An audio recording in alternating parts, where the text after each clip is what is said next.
Assalamualaikum warahmatullahi wabarakatuh, apa kabar? Semoga selalu dalam keadaan sehat walafiat. Selamat datang kembali dalam perbincangan membaca berita di balik berita off the record dari Forum News Network. Tapi hari ini saya masih sendirian, belum bisa ditemani oleh Mbak Agi seperti biasa. Kita doakan semua urusan dan urusan Mbak Agi dan urusan keluarganya beres sehingga bisa bergabung bersama kita kembali ya. Dan saya ingin mengucapkan terima kasih pada para sahabat yang kemarin menemani saya untuk ngobrol dan saya membaca komentar-komentar Anda, tapi saya memang nggak bisa jawab satu persatu ya. Banyak sekali yang teman-teman nyatakan, oke, kita temani Mas Hersu, ada yang manggil saya Bang Hersu dan sebagainya. Pokoknya apapun, terima kasih. Dan kita mau ngomongin apa hari ini? Ada beberapa topik yang sebenarnya sangat menarik, sangat penting gitu ya. Misalnya, soal mutasi besar-besaran di lingkungan TNI. Ini adalah mutasi pertama yang dilakukan oleh Presiden, Prabowo Subianto. Ini ada 300 jenderal yang dimutasi dan yang menarik itu, yang dulu adalah rising star, ini adalah bintang-bintang terang di eranya Pak Jokowi itu sekarang ini justru diganti. Padahal mereka ini banyak di antaranya yang baru, ada yang beberapa bulan baru menjabat posisinya dan sudah diganti dan sebenarnya itu sudah kita bisa prediksi karena masa menjelang akhir masa jabatannya Pak Jokowi itu masih melakukan rotasi-rotasi di lingkungan TNI dan Polri. Bahkan 2 hari menjelang Pak Jokowi itu lengser, dia masih merotasi Komandan Pas Pampres yang sekarang dibalikin lagi oleh Pak Prabowo. Jadi nggak jadi Pangdam tapi dibalikin lagi menjadi dan Pas Pampres, yakni Mayor Jenderal TNI Akhiruddin. Tapi saya kira ini walaupun secara grade-nya itu Pangdam lebih tinggi dari Komandan Pas Pampres, sama-sama bintang 2, ini bisa jadi berkah loh karena berarti Pak Prabowo itu percaya banget dengan Mayor Jenderal Akhiruddin untuk menjadi tameng hidupnya begitu ya, dan Pas Pampres ini kan orang yang pasang badan untuk keselamatan presiden. Soal itu mungkin nggak akan saya bahas detail di sini karena Anda bisa menyaksikannya di konten saya di Heru Beno Point. Saya mewawancarai pengamat militer Selamat Ginting yang bisa menceritakan detailnya orang per orangnya, siapa yang orang-orangnya Jokowi yang kemudian sekarang, dan siapa orang-orang yang tadinya dimasukin kotak oleh Jokowi. Salah satunya adalah putra dari mantan Wakil Presiden Tri Sutrisno, yakni Maijen Punto. Nah, sekarang masuk kota, tapi sekarang dipromosikan lagi oleh Pak Prabowo, menjadi naik bintang 3. Detailnya Anda bisa nonton di Heru Beno Point dan juga Rocky Gerung Official. Jadi saya nggak akan bahas soal itu. Soal Miftah ini kalau di netizen saya lihat masih rame ya, tapi saya kalau mau nerusin kok nanti saya kesannya terlalu nyinyir, dan kedua sebenarnya berita ini nggak terlalu penting ya, karena nggak berdampak, bisa menurunkan harga, bisa nggak menurunkan PPN 12% begitu. Tapi memang pada waktu itu ketika dia masih menjadi pejabat publik, menjadi utusan khusus presiden, ya penting untuk kita kritisi. Ada yang mengechat ke adminnya FNN misalnya, minta agar FNN berimbang karena katanya ini Yati PC ini juga kalau bergurau di panggung itu juga sering kali juga dia melecehkan lawan bicaranya atau lawan mainnya di sana, dan waktu itu saya memutuskan untuk tidak memberikan porsi supaya berimbang karena memang ketika kami membahas soal Gus Miftah itu, atau sebenarnya namanya Miftah saja ya, Miftahin Naim nama yang aslinya itu, karena posisi dia sebagai pejabat publik. Kalau dia sebagai seorang seniman terus kemudian dia berbuat seperti itu kepada seniman lainnya, itu saya kira bukan ranah kami. Biarkan itu nanti mungkin ada channel-channel budaya atau channel gosip gitu yang menyiarkannya. Tapi karena Miftah ini adalah pejabat publik ya, makanya kami kemudian memutuskan untuk menyiarkan itu. Itu saya kira clear ya posisi FNN di situ. Dan perkembangan terbaru setelah kemarin itu keturunan dari Kiai Muhammad Hasan Besari dari Tegal Sari Ponorogo membantah bahwa nama dari Miftah itu tidak, dan keluarga bapaknya juga tidak ada dalam silsilah dari keturunan dari Kiai Muhammad Hasan Besari dari Tegal Sari. Ini kan clear bahwa sebenarnya Miftah itu tidak bisa menyandang nama Gus, karena nama Gus itu adalah panggilan untuk seorang putra kiai. Mungkin lebih tepatnya karena dia sendiri punya pondok pesantren, ya dia disebut kiai lah oleh lingkungannya di sana. Jadi bukan Gus ya. Dan nama Habibur Rahman, Miftah Maulana Habibur Rahman itu juga sampai sekarang nggak jelas karena belum ada penjelasan juga dari keluarga Gus Dur, apakah betul itu nama pemberian Gus Dur seperti yang dikatakan oleh bapaknya Pak Murodi. Nah, selain soal penjelasan dari ini ahli waris Kiai Ageng Besari yang di Tegalsari Ponorogo itu, dari keluarga dan maupun kepala desa di tempat ayahnya Miftah ini ayahnya Miftah ini berasal dari Ponorogo, sebuah desa di Ponorogo yang kemudian dia ikut transmigrasi ke Lampung gitu. Makanya dia kemudian beranak pinak di Lampung dan Miftah itu juga lahirnya di Lampung, tepatnya di Lampung Timur. Dulu namanya Desa Adirejo ya, di Kecamatan Jabung, tapi sekarang namanya diubah ya kelihatannya menjadi Desa Adiluhur di Jabung ini di pedalaman ya di Lampung Timur. Ini kalau ngomongin Lampung Timur ini memang daerah yang dulu itu sempat terisolir, tapi setelah adanya jalan Trans Sumatera ini relatif daerah ini terbuka. Memang banyak warga Nahdien di sana gitu. Juga ada pondok-pondok pesantren di tempatnya bukan di Lampung Timurnya. Di Lampung Timur ada, di Lampung Tengah juga ada.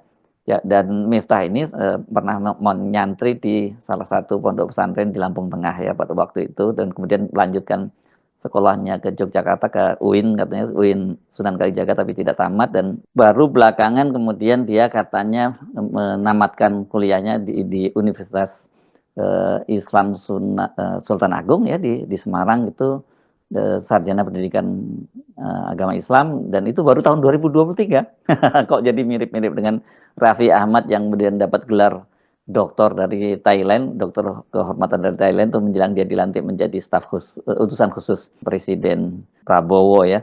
Dan ada penjelasan memang dari keluarga Miftah di Ponorogo itu yang menyatakan bahwa silsilah keluarga mereka sama sekali tidak ada kaitannya dengan Kiai Ageng Besari ya dari Tegalsari itu. Bahkan kepala desa setempat itu juga bisa menyebutkan dengan jelas silsilah dari keluarga Miftah sampai 6 keturunan ke atas ya gitu. Ini luar biasa itu saya kagum juga di pengurus desa sampai mengerti silsilah itu. Dan orang tua Miftah itu namanya sebenarnya tadinya namanya Turut. Aslinya itu namanya katanya gitu Turut dan mungkin karena dia kemudian pernah di pondok pesantren salah satunya di Kediri namanya diganti Murodi dan Murodi Muhammad Murodi yang sampai sekarang nama itu dipakai. Memang kalau dalam tradisi orang Jawa ada nama kecil dan ada nama dewasa, nama orang tua. Saya nggak tahu kalau sekarang saya kira tidak berlaku lagi. Kalau orang Jawa di masa lalu itu seperti kakek saya dan sebagainya itu punya nama usia muda dan nama usia tua. Bahkan Pak saya juga masih seperti itu. Tapi kalau anak-anak sekarang saya kira tidak lagi seperti itu. Nah, saya kira ini sebaiknya memang tidak perlu berlanjut lah perbincangan Miftah. Cuman update-nya kan sekarang ini muncul gerakan-gerakan untuk meminta agar Presiden Prabowo itu menolak pengunduran diri Miftah. Yang salah satunya kemarin yang kita bahas termasuk Pak Sun Haji yang dihina oleh Miftah itu dan di Yogyakarta juga kemarin ada demo beberapa orang gitu yang menolak seperti itu. Tapi saya kira ini kita bisa pastikan bahwa itu tidak akan dipenuhi oleh Pak Prabowo. Pak Prabowo kan sudah menyatakan dia akan mencari penggantinya.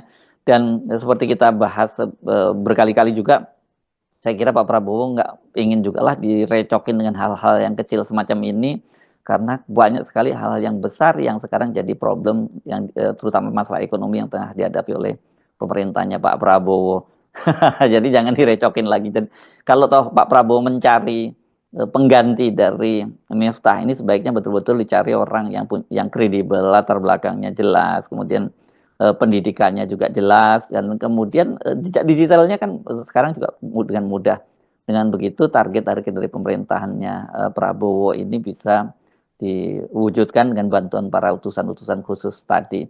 Nah, sekarang saya ajak Anda untuk berbincang tentang rencana kepindahan ke IKN. Karena ini ada kabar terbaru lagi. Saya juga bingung kenapa muncul kabar ini lagi bahwa pertama bahwa kemarin dikatakan bahwa Pak Prabowo itu akan pindah ke IKN itu paling cepat itu pada tanggal 17 Agustus 2028 dan paling lambat tanggal 17 Agustus 2029. Kalau 2029 kan berarti sudah di akhir periode jabatannya Pak Prabowo. Itu yang menyampaikannya adalah Menteri Pekerjaan Umum Budi Hanggodo.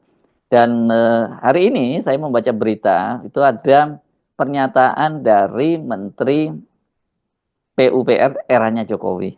Saya menyebutnya begitu ya, karena Pak Basuki Hadi Mulyono itu sekarang kan sudah tidak jadi menteri lagi, tapi dia ditunjuk menjadi Kepala Otorita IKN. Ini menjadi definitif. Kalau sebelumnya dia itu sebagai Menteri PUPR, kemudian merangkap PLT dari Kepala Otorita IKN, karena Kepala Otorita dan wakilnya pada waktu itu kan mengundurkan diri. Nah, sekarang ini dia menyatakan bahwa dia mendapat informasi langsung dari Kementerian PAN-RB ini bahwa kepindahan dari ASN ke IKN itu yang semula direncanakan pada Januari 2025 sekarang ini diundur lagi menjadi bulan April 2025. Alasannya itu karena mendekati bulan puasa, ya maka mundur. Jadi setelah April itu rupanya setelah Lebaran, setelah Hari Raya Idul Fitri. Saya heran kenapa isu ini kok muncul lagi ya. Dan apakah ini sama halnya seperti dengan Pak Jokowi dulu, ini semacam halusinasi begitu ya. Karena kan dulu Pak Jokowi juga menyatakan bahwa ini investor ya di sana itu sudah oversubscribed.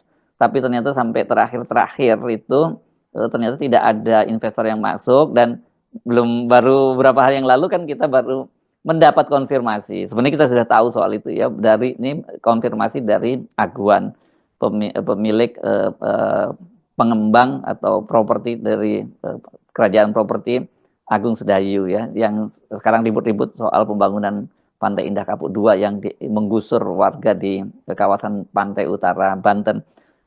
Kan dia sudah menyatakan bahwa kenapa dia bersama dengan para Taipan yang lainnya kemudian menginvestasi kan modalnya di sana, proyek-proyeknya di IKN itu katanya sebenarnya itu perintah dari Presiden Jokowi untuk menyelamatkan muka karena tidak ada investor yang masuk. Soal ini kan sebenarnya gampang kok waktu itu kita memahaminya. Karena apa? Karena Pak Basuki waktu itu sebagai Menteri PU kan menyatakan bahwa tidak ada satupun investor asing itu yang masuk, dan pembangunan dari IKN yang ada sekarang itu kemudian infrastruktur yang ada, infrastruktur dasarnya termasuk juga istana-istana itu dibiayai sepenuhnya dari APBN. Nah, menjelang Pak Jokowi itu lengser, kok tiba-tiba ada konsorsium dari Taipan yang membangun, yang dipimpin pada waktu itu oleh Aguan. Kita mulai curiga, ini ada apa ini? Nggak mungkin para Taipan ini kalau mereka tahu di situ ada potensi cuan, ada potensi duit yang besar di situ, mereka pasti sejak awal sudah investasi di IKN. Kenapa investasi di IKN baru akhir-akhir masa jabatannya Pak Jokowi, dan kemudian setelah disampaikan oleh Pak Basuki Hadi Mulyono waktu itu Menteri PUPR tidak ada investor yang masuk. Ya, penjelasannya sekarang clear. Kalau kemarin kan kita itu berdasarkan logic thinking saja ya, cara akal sehat menjelaskan bahwa ya ini pasti dalam rangka menyelamatkan wajah dari Pak Jokowi supaya dia nggak malu lah sampai akhir masa jabatannya. Itu bahwa IKN itu ternyata tidak ada investor, maka muncullah groundbreaking ada dibangun, katanya ada hotel dan sebagainya, tapi ada yang cuma memberikan CSR-nya saja gitu, membangun botanical garden di sana. Tapi pada waktu itu kan kita melihat bagaimana Pak Jokowi dengan PD-nya kembali menyatakan bahwa harganya akan segera naik, harus cepat pindah di sini, kualitas udara di IKN itu jauh lebih bagus dari kota-kota di dunia yang waktu itu menyebutnya, saya lupa menyebutnya apa, New York, Paris dan Melbourne ya di Australia pada waktu itu disebut oleh Pak Jokowi. Jadi ini memang kalau Pak Jokowi itu halusinasi gitu, malah kan Bung Rocky menyebutnya dilusi. Nah, saya heran kenapa ini dilanjutkan itu halusinasi ini oleh para menteri-menteri dan juga pejabat di eranya Pak Prabowo, karena jelas bahwa nggak mungkin dengan ekonomi Indonesia seperti sekarang ini kemudian melanjutkan pembangunan IKN. Dari mana duitnya? Sementara program yang dijanjikan oleh Pak Prabowo pada pemilu lalu saja, yakni makan siang gratis, itu kan dipangkas anggarannya dari 15.000 per paket itu sekarang menjadi 10.000. Dan kemudian juga Menteri PU sudah menjelaskan untuk anggaran-anggaran infrastruktur baru itu dikunci oleh Menteri Keuangan Ibu Sri Mulyani atas perintah dari Pak Prabowo. Nah, kok sekarang masih akan melanjutkan pembangunan IKN, dan Pak Prabowo itu dikutip katanya akan pindah ke IKN pada tanggal 17 Agustus 2028 paling cepat, dan paling lambat tahun 17 Agustus 2029.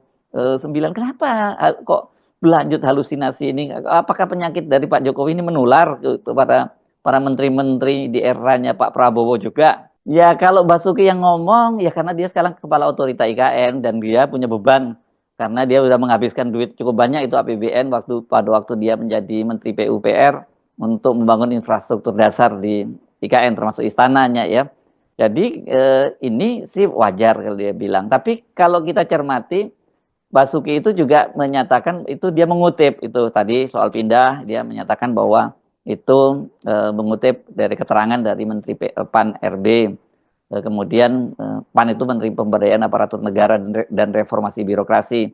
Kemudian soal Pak Prabowo akan pindah ke sana pada tanggal 17 Agustus 2028 itu dia juga mengutip pernyataan dari Menteri PU PR sekarang, yakni sekarang bukan Menteri PUPR ya, perumahan dipecah ya, Menteri PU Budi Hanggodo. Nah, menurut Basuki itu untuk ekosistem pemerintahan ini yang menjadi syarat Pak Prabowo pindah itu bagian eksekutif mulai dari istana hingga kantor kementerian bulan ini kata dia ditargetkan sudah selesai pembangunan sarana prasarananya. Hanya saja mungkin akan ada sedikit penyesuaian karena jumlah kementerian yang berubah di era Presiden Prabowo Subianto. Nah, kalau sekarang dinyatakan pindah bukan pindah ya, maksudnya mundur lagi pemindahannya itu, sebenarnya kita nggak kaget karena ini sudah sejak zamannya era Pak Jokowi juga begitu ya, bolak-balik dinyatakan soal pindah ini kan diundur. Terakhir memang seperti dikatakan menteri di eranya Pak Jokowi, Abdullah Azwar Anas, Menteri PAN RB pada waktu itu, dia diperintahkan oleh Pak Jokowi memindahkan ASN itu pada Januari 2025. Ini agak aneh juga ya Pak Jokowi. Kan Pak Jokowi berakhir masa jabatannya itu pada 20 Oktober kemarin, kok dia masih bisa merintahkan untuk Menpan RB-nya itu memindahkan pada Januari 2025. Nah, sekarang mundur lagi ya, molor lagi menjadi bulan April setelah Lebaran, setelah Hari Raya.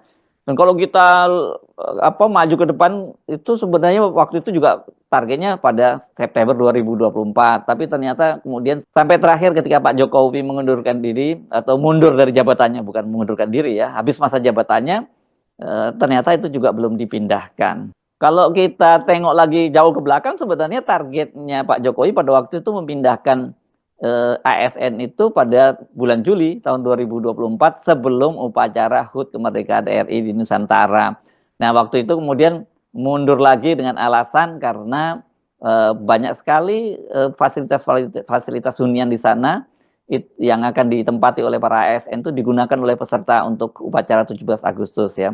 Nah, dari semua target itu ya hanya peringatan 17 Agustus itu yang berhasil dipenuhi oleh Pak Jokowi, karena Pak Jokowi pada waktu tanggal 17 Agustus 2024 kemarin kan memimpin HUT kemerdekaan RI itu di Nusantara, ibu kota Nusantara. Tapi kapan pindah? Nah, itu yang Pak Jokowi sendiri kan juga tidak segera mengeluarkan kepresnya, dan pada waktu itu menyatakan bahwa kemungkinan nanti yang akan menerbitkan kepresnya adalah Pak Prabowo.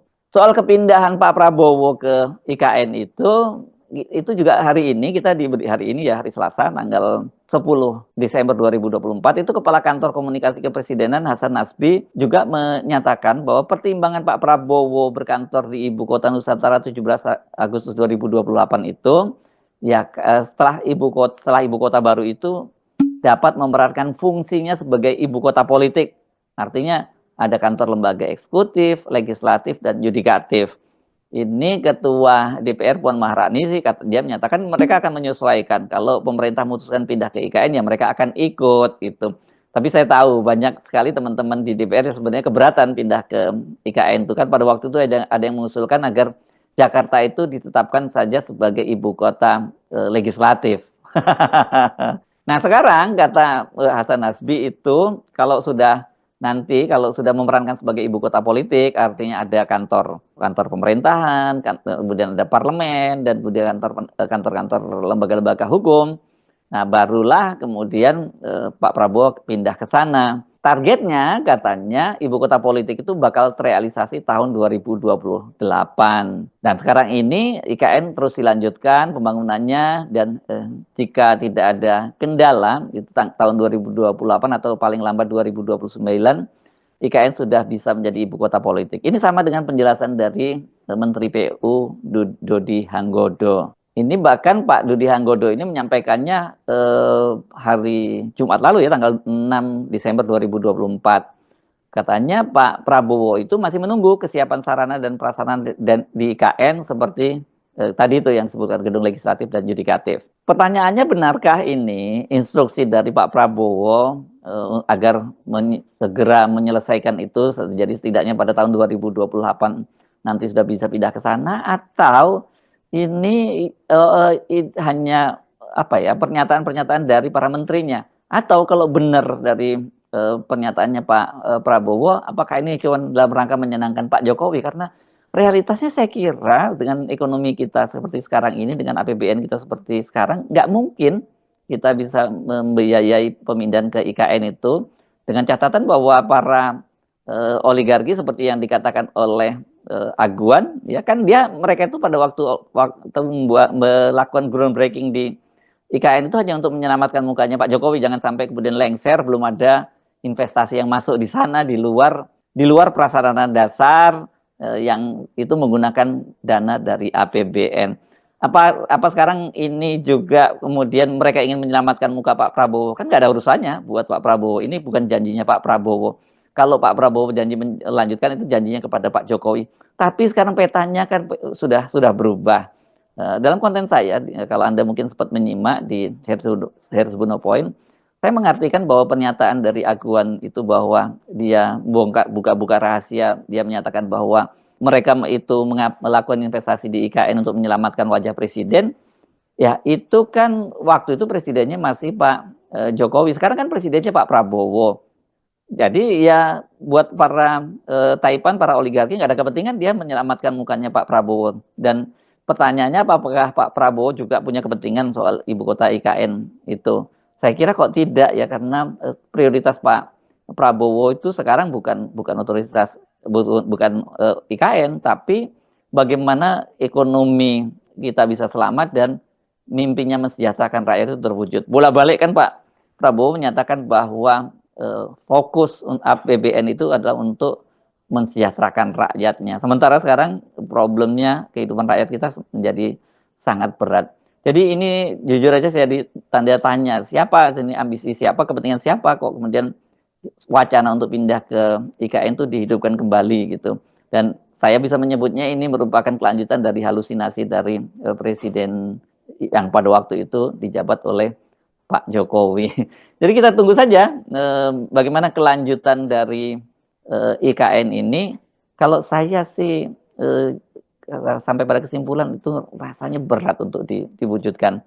Apalagi selain perubahan-perubahan sikap dari para Taipan tadi, juga terjadi perubahan-perubahan politik. Sebenarnya pernyataan dari Aguan sendiri itu adalah sinyal adanya perubahan-perubahan politik di era pemerintahannya Pak Prabowo, khususnya dalam kaitannya dengan Pak Jokowi. Yakni yang tadi saya sebut di awal, di mutasinya sampai 300 orang perwira tinggi di TNI itu, dan kemudian orang-orang yang tadinya dijagokan atau berada di circle-nya Pak Jokowi justru malah dicopot dari jabatannya, dan orang-orang yang tadinya itu bahkan dimasukkan kota oleh Pak Jokowi kemudian justru diangkat kembali oleh Prabowo Subianto. Jadi mari kita saksikan saja sih, saya meyakini itu hanya jadi wacana headline di media massa saja ya. Jadi dan soal IKN itu sejauh ini kita bisa dapat memastikan bahwa proyek IKN itu akan mangkrak. Dari mana anggarannya ya? Kemarin 7 orang Menko aja pada minta tambahan anggaran karena jatah anggaran mereka sangat kecil. Mereka pasti akan lebih bilang, lebih baik dipenuhi dulu anggaran kami ketimbang harus dialokasikan untuk membangun IKN. Saya Arif dari Forum News Network. Sampai jumpa lagi. Assalamualaikum warahmatullahi wabarakatuh.